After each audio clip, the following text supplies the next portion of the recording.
Now that we have this campaign starting, a few years ago we had the sorry that have been done. Which relation can be done between the sorry business and also the constitutional recognition of Aboriginal and Torres Strait Islanders as the first people of this nation? Really good question. So the sorry was specifically around what we call the stolen generation.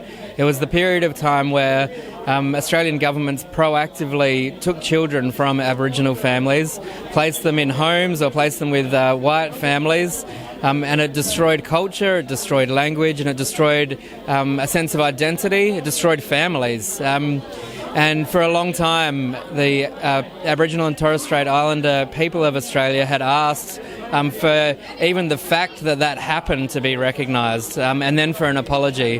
And so Prime Minister Kevin Rudd apologised on behalf of the nation for that activity. But what we might not realise is that actually more children today are removed from First Nations families than was happening back then.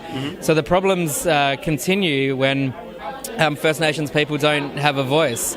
We know that communities have the solutions to the problems that they face, and yet we continue as a nation to impose our solutions on Aboriginal and Torres Strait Islander communities and their families. And this is about recognising them in the Constitution and giving them a voice that can speak to the issues that they face.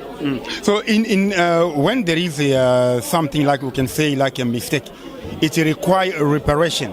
How to repair this? Just to introduce this bill or whatever in the parliament, or there is more action that can be done in order to make things to be very, very easy?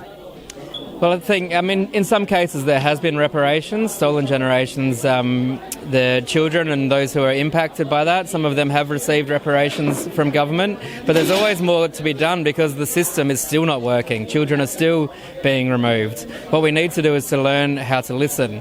When First Nations communities say this is what our community needs, government needs to listen and empower them to make decisions that impact their community. Self-determination is something that we all want. Someone like me has it because I'm privileged, I'm white, I'm straight, I'm male. First Nations people in this country don't have the right of self-determination in that same way. What's the role that the elders will play in this recognition process? I think many First Nations elders are out in the community now campaigning for the voice. Many of them were involved in developing the Uluru Statement from the Heart, out of which this voice campaign began. A beautiful statement that calls on Australians to give a voice, to start working towards treaty, and to have a truth-telling process where we really start to understand the impact of colonisation on First Nations people. After the referendum wins, when we all vote yes together... Okay, so we are just expecting to have the yes for the referendum? No, just sneaking it in, saying, come on, be with us. Yeah, exactly. But after the referendum, when we have a voice set up, First Nations elders and other leaders in the communities will be a part of that voice. They'll help to mobilise their communities to vote for representatives on that voice committee, and then we'll speak into the heart of our nation about the policies and regulations that impact on them. So after this today's gathering, how do you feel?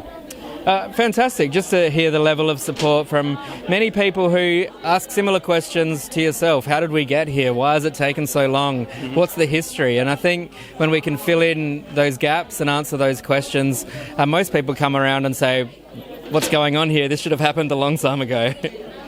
Thank you very much. This is Alpha Production. It was a pleasure to have you in our channel. So we hope that the referendum will go through, and also the yes will be how many percent? 100 would be the ideal, wouldn't it? Thank you very much, and it was a pleasure. Thank you for having me. Thank you. So many speakers speaking so compellingly about what's important. So Uncle Noel spoke really powerfully about how important it is for Aboriginal and Torres Strait Islander peoples to have a say in the education of their young people and what that will mean for the future. And Uncle Habib spoke really compellingly about how this referendum result, which will be a yes vote, because I absolutely have faith in the Australian people who will determine the outcome. And he spoke really compellingly about how it's going to unify our country. And I really saw that tonight with all different kinds of multicultural folk here.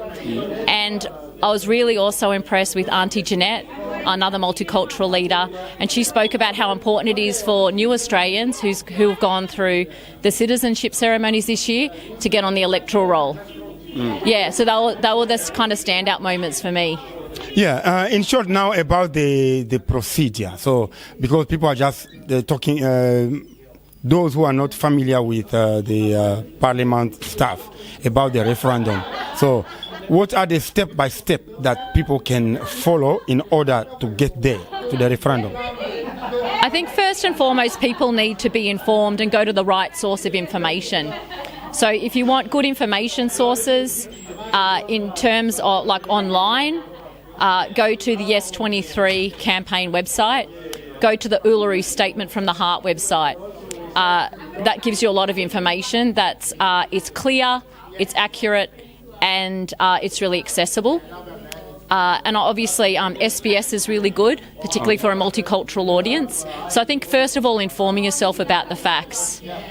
Second of all, it's about having conversations with people in your community so we can all talk about what we've read, what we understand, and to help build a movement. Yep. And then on actual referendum day, and we'll find out what the date is of the referendum at the end of this month, after our Senate finishes sitting. What's really important on that day is that people have a think about how they've informed themselves and what's best for the country as a whole, what's going to unify our country, what's going to bring justice for Aboriginal and Torres Strait Islander peoples, and have that reflect in what they write on the ballot paper on the day. That's very, very important that to know those different websites where people can find the usual useful information about how to proceed. So if people want to enrol or to update their enrolment details, they just need to go to the Australian Electoral Commission website. It's really easy to do. You can do it on your phone, you can do it on your PC, you can also do hard copy forms if required. The Senate sits between the 13th and the 23rd of this month, and the Senate is going to be looking at the constitutional amendment, which has already been passed without change through the lower house. And by the end of this month, we'll know what the exact wording is for the constitutional amendment, and we'll know the date of the referendum day. My money's on a Saturday in October. So it was a pleasure to have you, Michelle, again in our studio, occasional studio Alpha production. We wish you all the best for the campaign. Thank you. And also for the Queensland Community Alliance involvement in this campaign. So we thank you so much for the efforts that you are doing during this campaign. Thank you so much. Thanks for having me tonight. Thank you.